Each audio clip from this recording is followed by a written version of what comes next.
মনে রাখবেন, আল্লাহ কোনো বান্দাকে দুইবার কষ্ট দেয় না, একবার কষ্ট দেয়। এই যে আমি বন্ধুরে একটা সূরা আছে না, আলাম নাশরাহ লাকা সাদরাক ওয়া ওয়াদানা আনকা বিজরাক আল্লাযী ইয়ানকাদু দাহরাক ওয়া রাফা'না লাকা যিকরাক ফা ইন্না মা'আল উসরি ইউসরান ইন্না মা'আল উসরি ইউসরা ফাইযা ফারাগতা ফানসাব ওয়া ইলা রাব্বিকা ফারগাব। আছে না নাই? হাফেজা বাসিনিও আল্লাহ রাব্বুল আলামিন বলেছেন ফা ইন্না মা'আল উসরি ইউসরান ইন্না মা'আল উসরি ইউসরা। আল্লাহ রাব্বুল আলামিন বলে দিয়েছেন নিশ্চয়ই কষ্টের সাথেই আছে স্বস্তি, তার মানে দুঃখের সাথেই আছে জোরে জোরে কোন সুবহানাল্লাহ। বলছে কি গাজী সুলাইমান? কে বলছে? ফা ইন্না মা'আল উসরি ইউসরা। আসেনি আবার সাহেব 30 পারার মধ্যে বন্ধু অত্যন্ত চমৎকার ওয়াজ। এই জন্য আমি বলে দেই, আল্লাহ রাসূল হাদিসে জিব্রাইলের মধ্যে এসেছে, জিব্রাইলকে আপনার আবার প্রাণের রাসূল ইনস্ট্রাকশন দিতেছে, তোমরা আল্লাহর প্রতি বিশ্বাস করবে, নবী রাসূলের প্রতি বিশ্বাস করবে, আসমানি কিতাবের উপর বিশ্বাস করবে, ফেরেশতাগণকে বিশ্বাস করবে এবং পরকালকে তোমরা বিশ্বাস করবে। তার পাশাপাশি তুমি তোমার তকদিরকে বিশ্বাস করবে। যখন তোমার জীবনে বন্ধু দুঃখ আসবে, তুমি খুশি মনে বলে দিবে আলহামদুলিল্লাহ, তখনই কিন্তু তুমি সাকসেস। কথা বলে না কেন? তখনই কি সাকসেস। আর যদি বলো আল্লাহ কি আমারে সারার কেউ রে দেখে না, তখন তোমার ক্ষেত্রে আমার রাসূল জানিয়ে দিলেন তোমার জন্য বড় বিপর্যয়ের সামনে অপেক্ষা করছে। বলে হুজুর কেমন? যদি তুমি তোমার তকদিরকে বিশ্বাস করতে না পারো, তাহলে কিন্তু তুমি ঈমানদার নও, তাহলে তুমি মুমিন নও। আমার রাসূল বলেছেন, যারা মদিনায় গিয়েছেন, আমার রাসূলের রওজার চারপাশে যে উঁচু উঁচু পাহাড়গুলো দেখা যায়, ওই পাহাড়গুলোকে বলা হয় উহুদ পাহাড়। আমার রাসূল বললেন, তুমি যদি উহুদ পাহাড় পরিমাণ যদি স্বর্ণ যদি তুমি সাদকা করো, যাকাত দাও, আমার রাসূল বলেছেন এইগুলো তোমার গ্রহণ করার জন্য আমার আল্লাহ প্রস্তুত নয়, কারণ তুমি তো ঈমানদার না। ঈমানদার ছাড়া আমার আল্লাহ কোনো কিছুই তোমার গ্রহণ করবে না। আওয়াজ তোলে একবার বলেন না নাউজুবিল্লাহ। হিসাবকে বুঝতে পারছেন? ঈমানদার আর বেঈমানের মধ্যে পার্থক্য আমি ছোট্ট করে বলে শেষ করে দিব, কারণ আমার আলোচনা অনেক বাকি, কিন্তু ঘড়ি বলে শেষ করে দাও। বন্ধুরে আমার, আমি আপনাদেরকে একটুখানি মহব্বত করে বলে দিতে চাই, বলবো নি? ঈমানদার আর বেঈমানের মধ্যে পার্থক্য, আপনারা যখন রৌদ্র যে ওঠে অনেক বেশি, যখন রৌদ্র হয় তখন আপনারা একটু নজর দিয়ে দেখবেন রোডের দিকে, পাকা রাস্তার দিকে, অনেক দূরে চেয়ে দেখবেন মনে হয় যেন পানি বন্ধু ঝলমল ঝলমল করে। আসেনি? আমি আজকে বলে দিই, প্র্যাকটিক্যালি আজকে আপনাদেরকে বলে দিই, এটা আজকে ব্রেইনে করে সেট আপ করে নিয়ে যাবেন, এবং যখন অনেক প্রখর রৌদ্র যখন দেখা দিবে, তখন আপনারা এই ইন্টারভিউটা নেবেন যে আমরা হুজুরের ইন্টারভিউ নিচ্ছি। আপনারা যখন দেখবেন অনেক রৌদ্র, আশপাশে কোনো ছায়ার লেশ মাত্র নেই, তখন আপনি কি করবেন? ও বন্ধু, মরুচারি বা মরুভূমির দিকে তাকাবেন, অথবা বাংলাদেশে তো মরুভূমি নাই, পাকা অনেক চড়া রাস্তার দিকে তাকাবেন, গাড়ি ঘোড়া নাই, হঠাৎ করে নজর দিয়ে চেয়ে দেখবেন মনে হয় যেন বন্ধু দূরে গিয়ে এটার মধ্যে অনেক পানি আছে, আছে না নাই? কিন্তু আপনি কাছে গিয়ে দেখবেন এটার বাস্তবতা নাই। বন্ধুরে আমার, বেঈমানরা যাদের ঈমান নাই তাদের অবস্থাটা হবে তেমন, তারা দেখবে ওখানে পানি, আসলে তাদের জন্য পানি নাই। আর যারা বন্ধু ঈমানকে মজবুত করে পথ চলতেছে, তাদের পানি খোঁজার কোনো প্রয়োজন নেই, তাদের জন্য অটোই তো আমার আল্লাহ 4টা নহর বরাদ্দ করে রেখেছে। একটা হলো দুধের, একটা হলো মধুর, একটা হলো শরবতের, আর একটা হলো মিনারেল ওয়াটার। জোরে জোরে কোন সুবহানাল্লাহ, জোরে কোন না সুবহানাল্লাহ। আউয়ালু মা খালাকাল্লাহু নূরি। মদিনাতুল মুনাওয়ারায় রাসূলকে যখন প্রশ্ন করা হলো আল্লাহ সর্বপ্রথম কে সৃষ্টি করেছে, ঠিক আল্লাহর হাবিব তখনই বলে দিলেন যে আল্লাহ রাব্বুল আলামিন সর্বপ্রথম তোমার রাসূলের নূর মোবারক সৃষ্টি করেছে। আরো জোরে। এখন নূর বললেই তো অনেকের সমস্যা, আর ঈমানের আলোচনা করতে হলে এই বিষয়গুলো সবার আগে আসে, কারণ এখনকার মানুষ শুধু ঈমান হারাচ্ছে রাসূলের সাথে বেয়াদবি করে সবচেয়ে বেশি। বিশ্বাসটা যেমনই আছে, কিন্তু রাসূলের প্রতি বিশ্বাসটা তাদের 100% যাদের নেই, তারা কখনো ঈমানদার হতে পারে না। কারণ ঈমান হলো মূল, আর আমল হলো তার শাখা। কথা বুঝতে পেরেছেন? আর জোরে বলেন। ঈমান ব্যতীত কিন্তু আমল কবুল হবে না। আপনার আমার প্রথম কি ইসলামের কোটি কয়টা? Five pillars of Islam. খুঁটি কয়টা? পাঁচটা। পাঁচটা খুঁটির মধ্যে সর্বপ্রথম কি? ঈমান। সর্বপ্রথম কি? ঈমান। ঈমানটা কোথায়? Allah of the first pillar is the lord of world, রব্বুল আলামিন। মুহাম্মদ রাসূলুল্লাহ সাল্লাল্লাহু আলাইহি সাল্লাম is the blessing for the world, রাহমাতাল লিল আলামিন। জোরে জোরে বলেন সুবহানাল্লাহ। তার মানে লা ইলাহা ইল্লাল্লাহ, there is no god but Allah. Muhammad রাসূলুল্লাহ সাল্লাল্লাহু আলাইহি সাল্লাম is the messenger of Allah, সুবহানাল্লাহ। আরে জোরে, আরে জোরে সুবহানাল্লাহ বলতে কষ্ট হয়? আরে জোরে। আমরা দুটি মাস আসলে, সরি দুটি না 3টি মাস, মোটামুটি সবার সাধারণ মানুষের মানে দৃষ্টিসীমার মধ্যে 3টি মাস আমরা মুহররম মাস আসলে দেখতে পাই, ইমানদার এবং মুনাফিক চিনতে পারি। ঈদ মিলাদুন নবী, নবীজির বেলাদত মোবারকের মাস মাহে রবিউল আউয়াল যখন আসে, ওই মাসে আমরা ইমানদার আর মুনাফিক চিনতে পারি। আরেকটা হলো রমজান মাস। কথা বলে না কেন? আরে জোরে। আছে না তারাবি নিয়ে টানা হেসরা? আছে না? তা কিছু কিছু সময় আছে এগুলোর দিকে তাকালে আমরা ইমানদার এবং মুনাফিককে আমরা চিনতে পারি। মুনাফিক একেবারেই সন্দেহভাজন। বোঝেন কথাগুলো, বোঝেন, একদম সিনসিয়ারলি কথাগুলো নেবেন। মুনাফিক হলো কি? সংশয়যুক্ত। মুনাফিক কি? সংশয় যুক্ত। আর ইমানদার হলো সংশয় মুক্ত। কথা বলেন। তার মানে ইমানদারের মধ্যে আছে দৃঢ় বিশ্বাস, তাই না? আর যারা ইমানদার নয়, মুনাফিক, তাদের মধ্যে কিন্তু দৃঢ়তা নাই, ঠিক না? আপনার সাথে রসুলের ব্যাপারে আমি বিস্তারিত আলোচনা করব একটু পরে। আপনার একজন মুনাফিক যার ইমানটা টেকসই না, সে কিন্তু একই মানুষ, শুধু প্লেস চেঞ্জ, জায়গা পরিবর্তন। কথা বলেন। সে যখন অনেক মানুষের সাথে, many people and another people, সে যখন মানুষের সাথে বেশি বেশি তার মিশবে, যোগাযোগ হবে, তখন কিন্তু তার বয়সটা চেঞ্জ হয়ে যায়। নাউজুবিল্লাহ বলেন। এটা হলো মুনাফিকের চিত্র। কার? মুনাফিক কি ইমানদার? রাসূল কি বলেছেন? Believers love the profit, hypocrites don't love the profit. রাসূল বলেছেন ইমানদাররা রাসূলকে ভালোবাসবে, মুনাফিকরা রাসূলকে ভালো। আর আল্লাহ একদম চাঙ্গা খবর দিয়েছে। কি খবর? আল্লাহ একবারে চাঙ্গা, টাটকা চাঙ্গা খবর দিয়েছে। আল্লাহ বলেছে ইন্নাল মুনাফিকিনা ফিদ দারকিল আসফালি মিনান নার। আল্লাহ বলেছেন the hypocrites will be in the lowest place of hell. আল্লাহ বলেছেন মুনাফিকরা থাকবে জাহান্নামে, তাও জাহান্নামের একেবারে সর্বনিম্ন লোকাল, একবারে নিকৃষ্ট জায়গায়। আওয়াজ তোলে নাউজুবিল্লাহ। মন্দের ভালো আছে না? আরো জোরে বলেন। মন্দের মধ্যেও তো ভালো আছে, আমরা কম্পেয়ার করি না? করি। ঠিক তেমনি ভাবে জাহান্নামও কি নিকৃষ্ট জায়গা, অত্যন্ত ভয়ঙ্কর, অত্যন্ত অবর্ণনীয় যন্ত্রণার জায়গা। এই জায়গাটাতে আল্লাহ রাব্বুল আলামিন ইমানদার আর মুনাফিককে বোঝানোর জন্য, মুনাফিক কিন্তু অত্যন্ত জঘন্য। আপনারা সবাই জানেন, আমি ইতিপূর্বে অনেক আলোচনা করেছি। আপনাদের এখানে আসছি, আমি গোলামি করতেছি, আল্লাহ রসুলের হুকুম পালন করছি। এই পবিত্র জায়গায় দাঁড়িয়ে আমি কিন্তু একাধিকবার কিন্তু আপনাদেরকে, ইহুদিদেরকে, তার মানে আমাদের এগেনিস্ট পার্টি যারা, তাদেরকে চিনিয়েছি। চিনতে পারেন নাই? কথা বলেন, চিনতে পারেন নাই? বেঈমান কাফেররা কিন্তু আপনার আমার প্রকাশ্য শত্রু, আল্লাহ স্পষ্ট করেছে, রসুল বলেছে ওই পর্যন্ত তাদের সাথে যুদ্ধ করো যেই পর্যন্ত তারা লা ইলাহা ইল্লাল্লাহ মুহাম্মদ রাসূলুল্লাহকে স্বীকৃতি না দিবে, ওই পর্যন্ত তোমরা তাদের সাথে যুদ্ধ করো, রসুলও বলে দিয়েছে।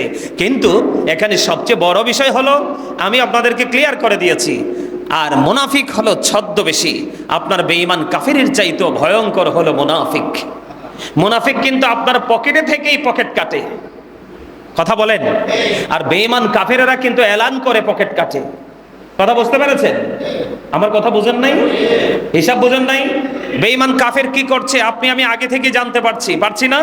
কৌশল অবলম্বন করছে। কিন্তু মুনাফিক আপনার আমার পাশে থেকে, আপনার আমার কাছে থেকে, আপনার আমার একই সাথে একই প্লেটে আপনার আমার লোকমা ভাগাভাগি করে খেয়ে আপনার আমার প্লেট কিন্তু ফুটো করে দিচ্ছে, তাই তো? এটার কারণ হলো আল্লাহর হাবিব আমাদেরকে জানিয়ে দিয়েছেন, আল্লাহ কোরআন থেকে স্পষ্ট করে দিয়েছেন। সুবহানাল্লাহ বলেন। আর জোরে বলেন, আর জোরে। সম্মানিত উপস্থিতি, ঈমান কি? ঈমানের স্বাদ কি? ঈমানের বাস্তবতা কি? আল্লাহ রাব্বুল আলামিন আপনার আমার জন্য যে গায়বী যে খবরগুলো নিয়ে এসেছেন, গায়বী যে মেসেজগুলো নিয়ে এসেছেন, সবগুলোকে আমরা কি করতে হবে? বিনা শর্তে আমরা এগুলোকে বিশ্বাস করতে হবে। কথা বলেন, আরো যারা বলেন, যেই বিষয়গুলো আপনার আমার গান, আপনার আমার বুদ্ধি, আপনার আমার মধ্যে যে পঞ্চ ইন্দ্রিয় আছে, আপনার আমার গান দিয়ে বুদ্ধি দিয়ে পঞ্চ ইন্দ্রিয় দ্বারা এটাকে বোঝা কোনোভাবেই সম্ভব নয়, তারপরেও এটাকে বিশ্বাস করতে হবে। তাহলেই আপনি আমি ঈমানদার। কারণ সংশয়ের মাধ্যমে ঈমান হয় না, ঈমান হয় বিশ্বাসের মাধ্যমে। আর ঈমান এমন একটা জিনিস, এটা অপরিহার্য বিষয়, এটা কিন্তু সার্বক্ষণিক আপনার আমার মধ্যে থাকতে হবে। সুবহানাল্লাহ বলেন, আরো যারা বলেন। এই ঈমান যখন সার্বক্ষণিকভাবে আপনার আমার মধ্যে যখন টেকসই হয়ে যাবে, তখনই কিন্তু আপনার আমার আমলগুলো আল্লাহর দরবারে কবুল হয়ে যাবে। ঈমান মজবুত না হওয়া পর্যন্ত আপনার আমার আমল কবুল হবে না। এখন ঈমানটাকে মজবুত করতে হলে আপনাকে আমাকে কি করতে হবে? আল্লাহ রাব্বুল আলামিন অত্যন্ত চমৎকার ভাবে জানিয়েছেন, রাসূল আমাদেরকে মেসেজটুকু দিয়েছেন। আল্লাহ রাব্বুল আলামিন জানিয়ে দিয়েছেন, বন্ধু, ইন্নামাল মুমিনুনা আল্লাযীনা আমানু বিল্লাহি ওয়া রাসূলিহি। জোরে জোরে বলেন আল্লাহু আকবার। সুম্মা লাম ইয়ারতাবু ওয়া জাহাদু বিআমওয়ালিহিম ওয়া আনফুসিহিম ফি সাবিলিল্লাহ وأنفسهم في سبيل الله أولئك هم الصادقون। আল্লাহ রাব্বুল আলামিন বলে দিয়েছেন, ঈমানদারগণ তো তারাই। কারা ঈমানদার? আল্লাহ বলেছেন, আল্লাযীনা আমানু বিল্লাহি ওয়া রাসূলিহি, আল্লাহ তার রাসূলের উপর যারা ঈমান আনে। জোরে জোরে বলেন একবার সুবহানাল্লাহ। এরপরে বলেছেন, সুম্মা লাম ইয়ারতাবু, তারা ঈমানটা এমন ভাবে আনে যে ঈমান আনার মধ্যে বিন্দু পরিমাণ কোনো সন্দেহ নাই। মজা পান নাই? পাইছেন? মজার লোকের আওয়াজ কি এরকম হওয়ার কথা? এই কথাগুলোর ওজন বোঝেন? সম্মানিত উপস্থিতি, একটা কথা বলি, রাগ করবেন না আপনারা। আপনি কিন্তু ইউনিভার্সিটিতে পড়েন নাই, আপনি কিন্তু কোনো শিক্ষা প্রতিষ্ঠানে শিক্ষা অর্জন করেন নাই, কিন্তু আপনার আচার আচরণ, আপনার বডি ল্যাঙ্গুয়েজ দেখে মনে হয় যে আপনি গ্রাজুয়েশন করা। যদিও আপনি প্রাতিষ্ঠানিক শিক্ষা অর্জন করতে পারেন নাই, কিন্তু আল্লাহ রাব্বুল আলামিন আল্লাহ প্রদত্ত গান আপনাকে দিয়েছেন। এটা হলো সবচেয়ে বড় গান। সুবহানাল্লাহ বলেন, আরো জোরে বলেন। আরেকজন মানুষ প্রাতিষ্ঠানিকভাবে সমস্ত স্টেজ অতিক্রম করে ফেলেছে, কিন্তু আল্লাহ প্রদত্ত গান সে অর্জন করতে পারেনি। সে কিন্তু কমন বিষয়টাকেও সে কোড করতে পারে না। এটা হলো চরম ব্যর্থতা। আল্লাহ প্রদত্ত গানে গানী হওয়ার চেষ্টা আমরা সবাই করব, কারণ আল্লাহ বলেছেন, আমাদের হাদিসের একটা অধ্যায় আছে, আল্লাহ রাসূল বলেছেন, মূর্খদেরকে তোমরা এড়িয়ে চলো। মূর্খদের সাথে আল্লাহও বন্ধুত্ব করে না। আল্লাহ যদি কারোর সাথে বন্ধুত্ব করতে চায়, আল্লাহ তাকে আগে গানী বানায়। সুবহানাল্লাহ বলেন। এই যে আমাকে আপনারা এখানে ইনভাইট করেছেন, প্রত্যেক জুমা হুজুর আসবেন, আমাদেরকে আলোচনা শোনাবেন, একটু সময় আপনি আমাদেরকে দিবেন। এতে কি করার জন্য? আপনার ঈমানকে চাঙ্গা করার জন্য। আপনার বিবেক, আপনার গানের যে সীমিত পরিসর আছে, এটাকে আরো বৃহৎ আকারে নিজের মধ্যে প্রিপেয়ার করার জন্য, তাই না? কথা বলেন না কেন? আপনারা হিসাব বোঝেন নাই? কি মজার কথা বলেছেন। আবার একটু তেলাওয়াত করি। ইন্নামাল মুমিনুনা আল্লাযীনা আমানু বিল্লাহি ওয়া রাসূলিহি সুম্মা লাম ইয়ারতাবু। আল্লাহ রাব্বুল আলামিন বলেছেন, ঈমানদার তো তারাই। কারা ঈমানদার? আল্লাহ রাব্বুল আলামিন জানিয়ে দিয়েছেন, ঈমানদার তারাই যারা আল্লাহ এবং তার রাসূলের উপর ঈমান আনে, এবং ঈমান এমন ভাবে আনে বন্ধু, যেই ঈমান আনার মধ্যে তার মানে এমন ভাবে আল্লাহ এবং আল্লাহ রাসূলের প্রতি তারা বিশ্বাস স্থাপন করে, যাদের এই বিশ্বাস স্থাপনের মধ্যে বিন্দু পরিমাণ কোনো সন্দেহ থাকে না। এটা বলছে কে? আরো যারা বলেন। শুধু এখানেই না, শুধু কি বিশ্বাস করে পড়ে থাকলে হবে? কথা কয় না কেন? শুধু কি বিশ্বাসের মধ্যে সীমাবদ্ধ থাকলে হবে? আমি যে বিশ্বাস করি, আমি যে ইমানদার, আমি যে আল্লাহ রসুলের পথের পথিক, সব কিছু আমি ভুলে যাব, কিন্তু আল্লাহ রসুলের যে ওয়ার্ডার, আল্লাহর হুকুম, যে আইন কানুন, এগুলোর পরিপন্থী কাজ আমি কখনোই করব না। শুধু ইমান বিশ্বাস স্থাপন করলেই চলবে না, এই বিশ্বাস যে আপনি করেছেন এটার বাস্তবতা আপনি তুলে ধরতে হবে। অন্য মানুষ যেন আপনাকে দেখে বন্ধু সেখান থেকে অনুপ্রাণিত হয়। এই জন্য আল্লাহ রাব্বুল আলামিন বলেছেন ওয়াজাহাদু বিআমওয়ালিহিম ওয়া আনফুসিহিম ফি সাবিলিল্লাহ। আল্লাহু আকবার বলেন না কেন? আর জোরে বলেন আল্লাহু আকবার। আল্লাহ বড়, যে এটা কি স্বীকার করতে কষ্ট হয়? আরো জোরে বলেন। এগুলো গানহীন মানুষের কাজ হলো চুপ করে থাকা, আর গান সম্পূর্ণ মানুষগুলোর কাজ হলো বন্ধু আওয়াজ তুলে কথা বলা। কারণ আওয়াজ যত বড় হবে ও বন্ধু, ততই আপনার শত্রু আপনার কাছ থেকে দূরে চলে যাবে। ঠিক কিনা বলেন? আরো জোরে বলেন। আর সবচেয়ে বড় কথা হলো এটা তো জিকির। আল্লাহু আকবার কি জিকির নয়? কথা বলে না কেন? আল্লাহু আকবার এটাও তো জিকির। Zika is the heart medicine. জিকির হলো হার্টের ওষুধ, সায়েন্টিফিকদের বক্তব্য। আর আল্লাহর বক্তব্য হলো ফাযকুরুনি আযকুরুকুম। আল্লাহ রাব্বুল আলামিন বলে দিয়েছেন remember me then I will remember you. তোমরা আমাকে স্মরণ করো, তাহলেই আমি তোমাদেরকে স্মরণ করব। বন্ধু এবার জিকিরটা কেমন করে করব? আল্লাহ বলেছেন ইয়া আইয়ুহাল্লাযীনা আমানু যকুরুল্লাহা যিকরান কাসীরা ওয়া সাব্বিহুহু বুকরাতাও ওয়া আসীলা। আল্লাহ ইমানদারকে বলেছেন তোমরা বেশি বেশি করে আল্লাহর জিকির করো, সকাল টু সন্ধ্যা আল্লাহর পবিত্রতা ঘোষণা করো। হুজুর জিকির করার জন্য কোনো কন্ডিশন নেই। আল্লাহ রাব্বুল আলামিন বলে দিয়েছেন ফাযকুরুল্লাহা কিয়ামান, দাঁড়িয়ে দাঁড়িয়ে জিকির করো, ও কুউদান বসে বসে জিকির করো, ও আলা যুনুবিকুম শুয়ে শুয়ে জিকির করো। তারপরেও জিকির বন্ধ করা যাবে না। কন্টিনিউয়াসলি জিকিরের মধ্যে নিজেকে নিমজ্জিত রাখতে পারে ওই বান্দাটা, যেই বান্দাটা বন্ধু পরিপূর্ণ ইমানদার, 100% বিশ্বাস নিয়ে বন্ধু সেই ইমানের চেতনা নিয়ে বাঁচছে। জোরে বলেন আমাদেরকে আল্লাহ যেন ইমানদার হিসেবে কবুল করে। জোরে বলেন আমিন। আল্লাহ রাব্বুল আলামিন বলেছেন ওয়াজাহাদু বিআমওয়ালিহিম ওয়া আনফুসিহিম ফি সাবিলিল্লাহ। আল্লাহ রাব্বুল আলামিন বলে দিয়েছেন বন্ধু তারা নিজের জান মাল দিয়ে, কি দিয়ে? জান কোনটা? কোনটা? এটার কোনটা কয়? এটা কই আছে? জানটা কই আছে? কথা কয় না কেন? এই জান কই আছে বলেন? কোথায়?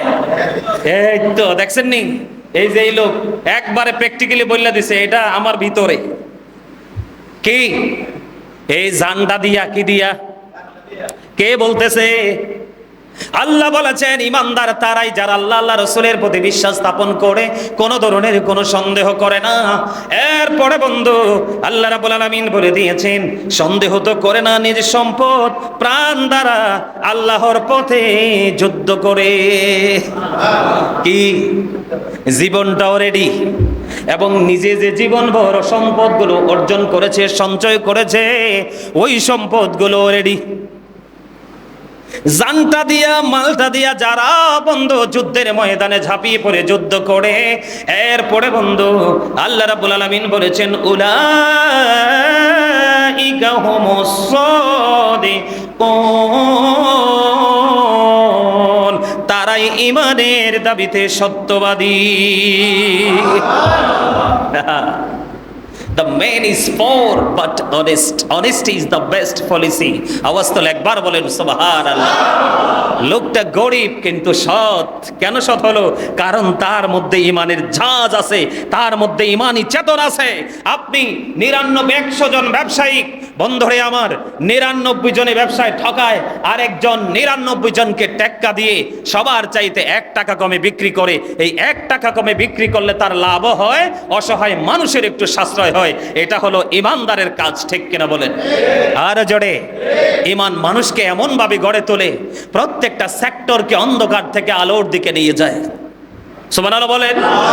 আর জোরে, আর একটু মহব্বতে বন্ধুরে আমার। এবার আবার কথা হলো বন্ধু, আমি আপনাদেরকে বলে দিতে চাই বন্ধুরে আবার, আপনার আমার প্রাণের রাসূল তিনি অত্যন্ত চমৎকার ভাবে বলে দিয়েছেন। জুনদুব ইবনে আব্দুল্লাহ রাদিয়াল্লাহু তাআলা থেকে বর্ণিত, তিনি বললেন আমরা রাসূল সাল্লাল্লাহু আলাইহি সাল্লামের নিকট শক্তিশালী যুবক ছিলাম। ইয়াং ম্যান, কথা বলে না কেন? আরো জোরে। এই তাই বলতেছেন আমরা রাসূলের কাছে শক্তিশালী যুবক ছিলাম, আমরা ঈমান শিক্ষা করতাম, তারপরে কোরআন শিক্ষা করতাম। এই যে আমি আপনাদেরকে ইতিপূর্বে অনেকবার একটা হাদিস শুনিয়েছি বন্ধু, আর একটা হাদিস আমি বেশি বেশি করে আপনাদেরকে শুনিয়েছিলাম। আল্লাহর হাবিব বলেছেন আদিবু আওলাদাকুম আলা তালাতি খিসালিন হুব্বি নবিকুম ওয়া হুব্বি আহলি বাইতিহি ওয়া আলা কিরাতিল কোরআন। ওই হাদিসের সাথে ওই হাদিসটা কেমন জানি মনের অজান্তেই চমৎকার ভাবে বন্ধু মিলে গেল। আল্লাহর হাবিব বলে দিয়েছেন তোমরা তোমাদের সন্তানদেরকে সবার আগে হুব্বি নবিকুম, নবীর প্রেম শেখাও, কারণ এই শিক্ষা অর্জন করা এবং করানো ফরজ। আর এখানেও জুনদুব ইবনে আব্দুল্লাহ রাদিয়াল্লাহু তাআলা আনহু তিনি কি বলতেছেন, আমরা রাসূলের কাছ থেকে আগে ঈমান শিক্ষা করতাম, তারপরে আমরা কোরআন শিক্ষা করতাম। কোরআন শিক্ষা করার পর এখানে হাদিস শরীফের মধ্যে এসেছে কোরআন শিক্ষা করার পর তার দ্বারা আমাদের ঈমানকে আমরা আরো বেশি বৃদ্ধি করে নিতাম। কারণ আপনি আগে তো ঈমানের শিক্ষা নিয়েছেন, ঈমানের শিক্ষা নেওয়ার পরে যখন আপনি কোরআনে ঢুকবেন, কোথায়?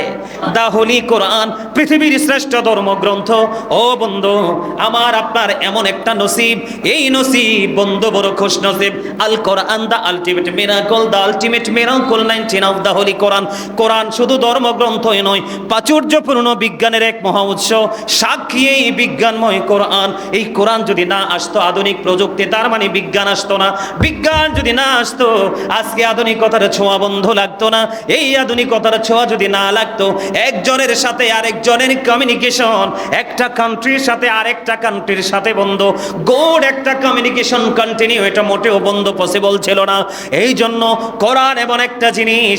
জুনদুব ইবনে আব্দুল্লাহ রাদিয়াল্লাহু তাআলা আনহু, আবার বলতেছি জুনদুব ইবনে আব্দুল্লাহ রাদিয়াল্লাহু তাআলা আনহু থেকে হাদিস কেন বর্ণিত, তিনি বললেন আমরা রাসূলের কাছে শক্তিশালী ছিলাম। কি ছিলাম? অত্যন্ত পাওয়ারফুল ছিলাম। কিন্তু পাওয়ারফুল হলেও রাসূল আমাদেরকে আগে ঈমানের ট্রেনিং দিয়েছে। ঈমানের ট্রেনিং দেওয়ার পরে কোরআন শিক্ষা করেছি। কোরআন শিক্ষা করার পর আমরা আমাদের ঈমানকে মজবুত করেছি। জোরে জোরে একবার বলেন না সুবহানাল্লাহ। খবরটা মজা লাগছে কিনা? সবার কাছে লাগছে? তাহলে আমাদের আগে কি করা দরকার? হাদিসে জিবরাইলে কি এসেছে এবার দেখেন। জিবরাইল আলাইহিস সালাম রাসূলের কাছে এসে বললেন রাসূল গো আমাকে ঈমানের শিক্ষা দিয়ে দেন। সুবহানাল্লাহ বলেন না। কে এসেছে? কথা বলে না কেন? তখন আবার রাসূল অত্যন্ত চমৎকার ভাবে বলে দিয়েছেন, ও বন্ধু তিনি বলেছেন আল্লাহর প্রতি ঈমান। কার প্রতি? তা আল্লাহর ফেরেশতাদের প্রতি ঈমান। এরপরে বললেন ও বন্ধু আসমানি কিতাব সমূহের উপর রাসূলগণ পরকালের প্রতি বিশ্বাস স্থাপন করা, তাকদীরের উপরও বিশ্বাস রাখতে হবে। ঈমানদারের বড় পরিচয় বন্ধু দুইটা জায়গায়, একটা হলো তার দুঃখের দিনে, আরেকটা হলো রাসূলের বেলায়। এই যুগের মুসলমানের, কোন যুগের কথা বুঝে নেন, এই যুগের মুসলমানের সবচেয়ে বড় বিপদ হলো দুইটা জায়গায়। যদি আপনার ঈমান যদি মজবুত হয়, আপনার জীবনে যদি যোগ্য দক্ষ হক্কানি কোনো আলেমের সাথে দিদার হয়ে যায়, হক্কানি কোন আল্লাহর ওলির সাথে দিদার হয়ে যায়, তাহলে আপনার ঈমান কোনোদিন বন্ধু কি হবে না, আপনার থেকে হারিয়ে যাবে না। কারণ আমার আল্লাহ বলেছেন join with my dear people, come to my paradise. আল্লাহ বলেছেন ফাদখুলি ফি ইবাদি ওয়াদখুলি জান্নাতি। আল্লাহ বলেছেন join with my dear people, come to my paradise. আমার প্রিয় লোকেদের সাথে যুক্ত হও আর তাদের সাথে আমার জান্নাতে চলে আসো। বন্ধু বলে কেন হুজুর? কারণ আপনি যখন কোনো হক্কানি আল্লাহর ওলি আলেমের সাথে মিশবেন, আপনি ওনার কাছ থেকে ঈমানের ট্রেনিং পাকাপাকি ভাবে নিতে পারবেন। আপনার ঈমান যদি মজবুত হয়ে যায়, রাসূল বলেছেন আখলিস দীনাকা ইয়াকফিকাল আমালুল কলিল। ছোট্ট বাচ্চাদেরকে আমরা প্রথম স্টেজে পড়াই। বন্ধুরে আবার আমার রাসূল বলে দিলেন তুমি তোমার ইসলামকে কি করো? কথা বলে না কেন? টেকসই করো। এই যে দেখেন আজকে খুতবায় খতিব বর্ণনা করেছেন, আল্লাহ রাব্বুল আলামিন অত্যন্ত চমৎকার ভাবে বলে দিয়েছেন, ইয়া আইয়ুহাল্লাযীনা আমানু দুখুলু ফিস সিলমি কাফা। আল্লাহ রাব্বুল আলামিন বন্ধুরে আমার ডেকে বললেন, হে ইমানদারগণ, তোমরা পরিপূর্ণভাবে ইসলামে প্রবেশ করো। আর ইসলামে প্রবেশ করার বাস্তব রূপ হলো বন্ধু ঈমান। সুবহানাল্লাহ বলে না কেন? আপনি কালিল মানে অল্প, কালিল মানে কি? আকলিস দীনাকা ইয়াকফিকাল আমালুল কালিল। আপনার ঈমান যদি মজবুত হয়, আপনি যদি ইসলামটাকে পরিপূর্ণভাবে ধারণ করতে পারেন, অল্প আমলে আপনার নাজাতের জন্য যথেষ্ট হয়ে যাবে বন্ধুরে আমার। আর ঈমান যদি মজবুত করতে না পারেন, পাহাড় পরিমাণ আমল দিয়ে আপনি সফল হতে পারবেন না। কারণ আমার সামনে হাফিজ সাহেব বসে আছে, আল্লাহ রাব্বুল আলামিন অত্যন্ত চমৎকার ভাবে বন্ধু বলে দিয়েছেন, ইউদিল্লু বিহি কাসীরা ওয়া ইয়াহদি বিহি কাসীরা। আছে না নাই? হাফেজ সাহেব আসেনি? আল্লাহ কোরআন দিয়ে কাউকে হেদায়াত দিয়েছেন, আবার কোরআন দিয়ে কাউকে পথভ্রষ্ট করেছেন। কারা পথভ্রষ্ট? যারা একটা আয়াত পড়লো, মাঝখানে একটা গ্যাপ দিয়ে আরেকটা পড়লো, তারা কিন্তু স্বাদ পাবে না। কথা বুঝেন নাই? ও কি হাফেজ সাহেব, আপনার মুসল্লিরা, আমার মুসল্লিরা বুঝে নাই হিসাব। খাবার খান না, খাবার খান না, কথা কটা কেন? খাবার খান না? আয়সা কি এক সাইড দিয়ে দুই লোকমা খেয়ে চলে গেলে মজা পাবেন না? পুরোটা পুরোটা না? ঠিক ঈমানটাও এমন। কি ভয়ঙ্কর কথা খেয়াল করছেন? ইউদিল্লু বিহি কাসীরা ওয়া ইয়াহদি বিহি কাসীরা। আল্লাহ কোরআন দিয়ে কাউকে হেদায়াত দিয়েছেন, আবার কাউকে নাকি গোমরা করে দিয়েছেন। নাউজুবিল্লাহ বলেন একবার। আর আমরা সবাই শুকরিয়া দান বলবো আলহামদুলিল্লাহ। আশা করি আমরা সত্যের উপরে আছি। আল্লাহ আমাদেরকে সত্যের উপর থেকেই পথ চলার তৌফিক দান করুক এবং ঈমান নিয়ে মৃত্যুবরণ করার তৌফিক দান করুক। জোরে বলেন আমিন। আমিন। আমার রাসূলের কাছে যখন জিবরাইল জানতে চাইলেন, জিবরাইল হাদিসে জিবরাইলের মধ্যে এসে যে আমার রাসূল বললেন, আল্লাহ তাআলার প্রতি বিশ্বাস স্থাপন করতে হবে। করতে হবে কি হবে না? আর যারা বলেন আরেকটু মহাব্বতে। এরপরে ওয়া মালাইকাতিহি আছে না নাই? ফেরেশতা আসেনি? আপনারা বলেন না কেন? ও কুতুবিহি, কথা বলেন। এমনি করে করে বন্ধু আল্লাহর প্রতি, আসমানি কিতাবগুলোর প্রতি, ফেরেশতাদের প্রতি, নবী রাসূলদের প্রতি, পরকালের প্রতি। আর যেটা বলতে চাইছিলাম আর একটা হলো বন্ধু তাকদীর। মানুষ কিন্তু অভাবে পড়লে, ব্যবসার মধ্যে কোনো ধস আসলে, ইনকামের মধ্যে কোনো ধরনের পোকা টোকা ধরলে মানুষ কিন্তু ঈমান কি করে ফেলে? নষ্ট করে ফেলে।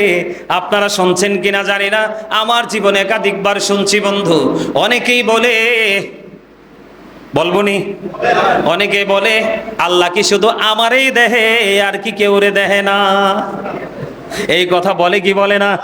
ওমা কথা কন না কেন? বলে না? ওই বোকা, তুমি কেন বোঝো না? বুখারী শরীফের মধ্যে এসেছে হাদিস খানা, আল্লাহ যখন কোনো বান্দাকে দয়া করতে চায়, আল্লাহ যখন কোনো বান্দাকে ইহসান করতে চায়, আল্লাহ যখন কোনো বান্দাকে বন্ধু তার উপর রহমত বর্ষণ করতে চায়, তখন তার আমল নামার দিকে তাকিয়ে দেখে তার আমল নামায় অন্যায় আছে, গুণ আছে, অপরাধ আছে, সেটা যে করার জন্য প্রস্তুত ছিল না। সমাজ, তার সঙ্গ, তারে শয়তান ধোঁকা দিয়ে কাজটা করিয়েছে। কিন্তু আল্লাহ ওই অপরাধীকে তো ভালোবেসে ফেলেছে, পছন্দ করে ফেলেছে, আদর করে আদরের বান্দা হিসেবে কবুল করে নিয়েছে। তখন থেকেই বন্ধু আপনার জীবনে একটার পর একটা বিপদ আসবে। ছেলের বিপদে কিছুদিনের জন্য কাজ থাকবে না, আপনাদের কষ্ট হবে, এই কষ্টের বিনিময়ে গুনাহ মাফ। সুবহানাল্লাহ বলে না কেন? অনেকেই কিন্তু বন্ধু কৃষিকাজের উপর নির্ভর করে, ঠিক কিনা বলেন?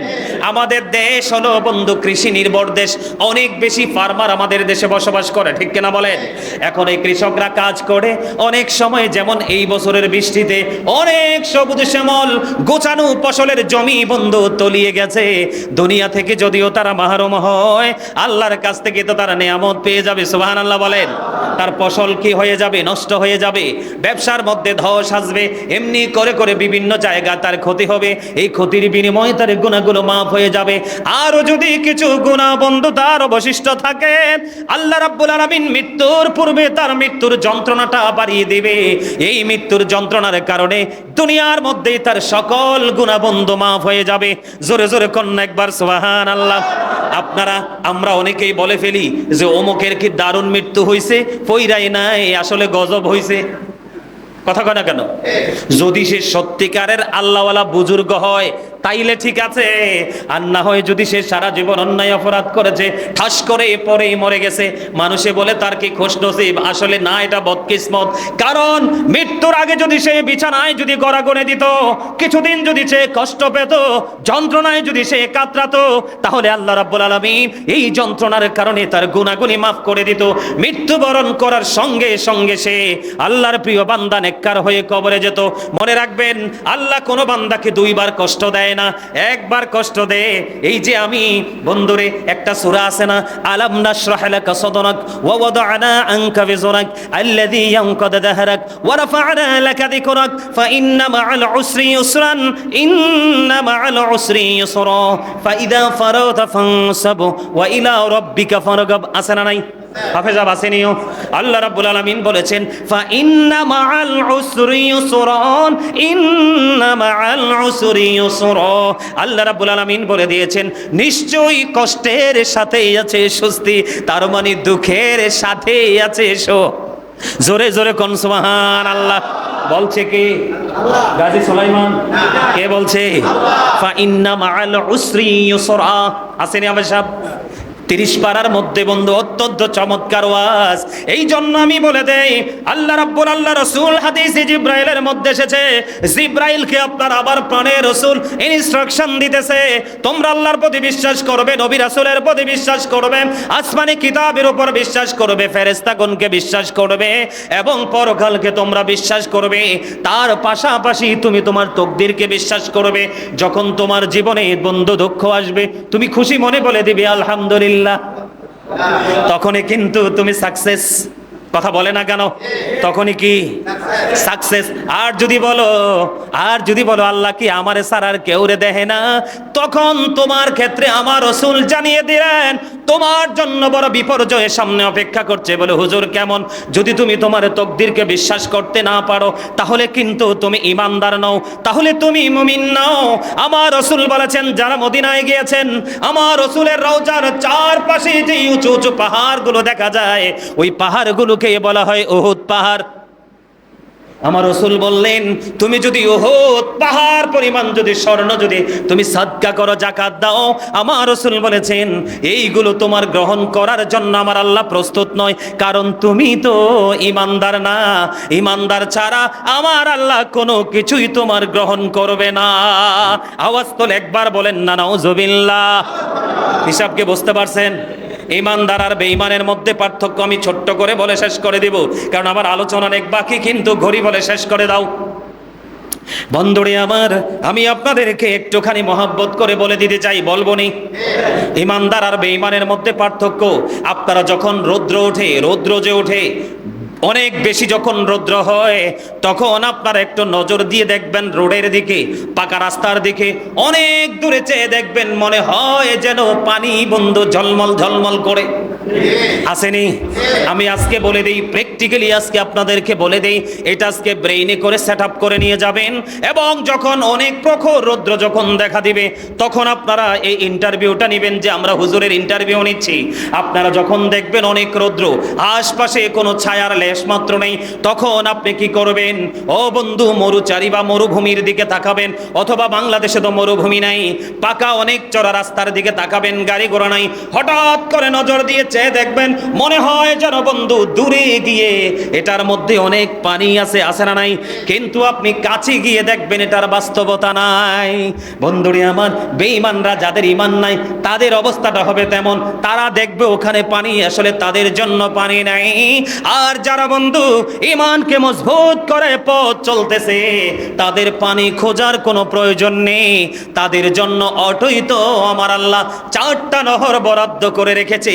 একটা হলো দুধের, একটা হলো মধুর, একটা হলো শরবতের, আর একটা হলো মিনারেল ওয়াটার। জোরে জোরে কোন সুবহানাল্লাহ, জোরে কোন না সুবহানাল্লাহ, আর জোরে।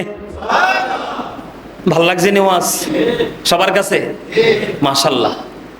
আজকের পরে দেখবো ইমানের জোর কদ্দুর আছে। যদি দেখি আগামী শুক্রবার থেকে জিন্স প্যান্ট পরনে আছে, আমি বলবো এটাই ডিস্টার্ব। ওমা কি বল কথা কইছি? হ্যাঁ, জিন্স প্যান্ট তো ইমানদাররা পড়তে পারে না, এবার বুড়া হোক আর জোয়ান হোক, কারণ এটা উপর দিয়েও অবৈধ, নিচে দিয়েও কথা কয় না কেন? কারণ আল্লাহর আইন অনুযায়ী উপর দিয়া থাকবে নাভি বরাবর, আর আমরার বাচ্চার একটা নাভির এত নিচে, আমরা পুরুষ হইয়া তাকাইতেও লজ্জা পাই। ওমা কথা কয়, শরম লাগে না? ওমা গোমা অনকার ফোলাফাইনের দিকে তাকাইলে মন রাখো আল্লাহ গো, চোখটি যদি এই মুহূর্তের জন্য লুকাইয়া ফেলাইতে পারতাম। কারণ হেদের তো শরম নাই, হেদের লজ্জাস্থান ওপেনিং করে রাখছে, অথচ পোশাকও কিন্তু আছে, দামি পোশাক কিনছে। নাউজুবিল্লাহ কর আরে জোরে। ইমানের পরিচয় হলো বাস্তবতা দিয়ে, কথা বলে আরে জোরে। আগামীকাল থেকে দেখবো কোন সন্তান মায়ের অবাধ্য হচ্ছে, বাবার অবাধ্য হচ্ছে। যদি সে হয় তাহলে তার ইমানের স্বাদ নেই। আল্লাহকে বিশ্বাস করতে হবে না? কথা কয় না? রসুলকে বিশ্বাস করতে হবে না? তা আল্লাহকে বিশ্বাস করলে, আমি কিন্তু ওয়াজে বলছি একটু আগে যে সংশয় দ্বারা ইমান হয় না, ইমান হয় নিবিড় এক বিশ্বাসের মাধ্যমে। ঠিক কিনা বলেন? সন্দেহ যদি থাকে এটা ইমান না, আর যেটা সন্দেহহীন হয় এটাই হলো পরিপূর্ণ ইমান। তো ইমান যদি হয়, আল্লাহ তো বলছে ওয়াবিল ওয়ালিদাইনি ইহসানা, মা বাবার সাথে ভালো আচরণ করো। তুমি না বলছো হুজুর আমি তো আল্লাহরও বিশ্বাস করি, রাসূলরেও বিশ্বাস করি, তাহলে আল্লাহকে বিশ্বাস হলে ওই যে বললাম কুতুবিহি, আসমানি কিতাব সমূহ, ঠিক না? মানে এই আসমানি কিতাবতেও বিশ্বাস করতে হবে। রাসূল কারে বলছে? জিবরাইল রে বলছে। কারে? জিবরাইল রে বলছে, হাদিসে জিবরাইল এসেছে। তা এখন আমাদেরকে ওইভাবে বিষয়গুলোকে মাথায় নিয়ে আমরা বাস্তব জীবনে বাস্তবায়ন করতে হবে। আমরা কিন্তু ধ্বংসস্তূপে পরিণত হয়ে যাচ্ছি, ঠিক না? আমাদের চারপাশ কিন্তু আলো নাই। আমরা যদি লাইট দিলে যে আলো দেখি, আসলে এটা মূল আলো নয়, এটা রিয়েল আলো নয়। সত্যিকারের আলো হলো হৃদয়ের আলো। সত্যিকারের আলো, সে হৃদয়টা আলোকিত হয় তখন, কখন? যখন ইমানটা পরিপূর্ণ হয়। সুবহানাল্লাহ বলে না? আরো জোরে। বাংলাদেশে দেখবেন অনেক মসজিদের ইমাম সাহেব আছে, স্বেচ্ছায় মসজিদের গোলামি ছেড়ে চলে যায়। যায় না? কেন যায়? মনের দুঃখ নিয়ে যায়। কারণ মুসল্লিরা তার কথা মানে, যেইটা শুধু মাস শেষে হাদিয়া নেওয়ার জন্য আর মুসল্লির সাথে ভালো সম্পর্ক রেখে শুধু শুধু দাওয়াত খাওয়ার জন্যই ইমামতি করে, এটা ইমাম না। এবং যারা এটার পিছে নামাজ পড়ে এটাও মুসল্লি না। কথা কয় না কেন? আরো জোরে। তেলে আর জলে কি মিশে? আরো জোরে কোন? বাংলাদেশে কি বন্যায় একবারে শেষ করে দিতেছে না? আমরা কি আল্লাহর দুশ্মন নি? ওমা কথা কয় না? আমরা কি আল্লাহর দুশ্মন? হ্যাঁ, আল্লাহ তো আমরা আদর করে বানাইছে। কেউ ফি আইয়ি সূরাতিন মা শাআ রাক্কাবাক, আল্লাহ ক্রিয়েটেড দ্য মাইন্ড। আল্লাহ বলছে আল্লাহ আমাদেরকে আল্লাহর মন মতো করে বানাইছে। এখন আপনি আমি কি আল্লাহর মন মতো মতো চলছি? চলি নাই। তার কারণ হলো আপনার আমার ইমান ঠিক নাই। আজকে যদি বলি আপনি যদি ইমানদার হন, কালকে থেকে সুদ খাবেন না, সুদ দিবেন না, সুদ নেবেন না, যারা সুদ খায় তাদের সাথে সম্পর্ক রাখবেন না, পারবেন করতে? বাপরে বাপ, 10 জন মিল্লা লাডি 10টা তৈরি করবো ইমাম সাহেব তারানের জন্য। কিন্তু এটা বুঝে না যে ইমাম সাহেব আসলে এখানে খাওয়ার জন্য, পড়ার জন্য আসে নাই। ইমাম সাহেব এখানে এসেছে ক্যারেক্টারলেস পারসনকে গুড ক্যারেক্টার সম্পন্ন পারসন হিসাবে প্রিপেয়ার করার জন্য। ঠিক না? আমার কথা কষ্ট পাইছেন? সত্যি করে আবারও বলেন, কষ্ট পাইছেন? আমি আপনাদের কারো শত্রু না। আমাকে, আমাদের ইমাম সাহেবকে আপনারা যত আপন করে নিবেন, অথবা আপনাদের পছন্দের হুজুরদেরকে যত আপন করে নিবেন, আপনি তত আল্লাহর আপন বান্দাদের অন্তর্ভুক্ত হতে পারবেন। কারণ যত বেশি একটা আলেমকে স্মরণ করবেন, তত বেশি আপনার জীবন পরিবর্তন হবে। অন্ধকার ধীরে ধীরে আপনার কাছ থেকে চিরতরে বিদায় নেবে, আর আলো আপনাকে হাতছানি দিয়ে ডাকবে। সম্মানিত উপস্থিতি, আল্লাহ যেন আমাদেরকে নূরানি, ইমানি, ইরফানি জীবন যেন দান করে। সকল বলুন আমিন।